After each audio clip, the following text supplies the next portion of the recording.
KTM terancam mundur dari MotoGP akibat krisis keuangan. Krisis keuangan besar melanda KTM, pabrikan motor asal Austria, yang kini menghadapi ancaman serius terhadap keberlanjutannya di MotoGP. Dengan utang yang mencapai 3 miliar euro, KTM telah memasuki administrasi mandiri sebagai langkah terakhir untuk menghindari kebangkrutan. Ini menjadi prosedur kebangkrutan terbesar di Austria tahun ini, mengungkap betapa beratnya tekanan finansial yang harus ditanggung oleh Pierer Mobility Group, perusahaan induk KTM.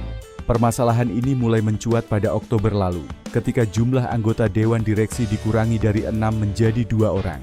Sejak itu, ratusan karyawan diberhentikan, sementara ribuan motor yang tidak terjual memenuhi showroom, memaksa penghentian sementara produksi pada Januari.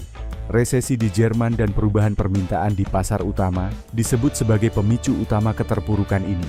Meskipun KTM masih mencatatkan laba sebesar 100 juta euro pada 2023. Namun, penurunan nilai saham hingga 90% sejak Februari 2022 menunjukkan betapa cepat situasi memburuk. Selain itu, merek-merek yang berada di bawah naungan KTM seperti GasGas dan Husqvarna telah menghilang dari grid Grand Prix sebagai bagian dari pengurangan kehadiran di olahraga bermotor. Meski begitu, Pete Beirer, Direktur Motorsport KTM, tetap optimis proyek MotoGP 2025 dapat berjalan sesuai rencana.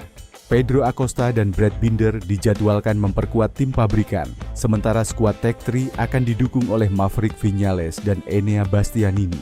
Namun, kekhawatiran terus membayangi, mengingat masa depan KTM di MotoGP sangat bergantung pada keberhasilan proses restrukturisasi ini. Dengan reputasi KTM sebagai salah satu pabrikan paling kompetitif di MotoGP, kehilangan mereka akan menjadi pukulan telak bagi ajang balap motor terelit dunia ini. Pertanyaan besar kini adalah, apakah KTM mampu bertahan dan kembali bangkit? Atau akankah mereka mundur dari MotoGP sebagai akibat dari krisis finansial terbesar dalam sejarah perusahaan?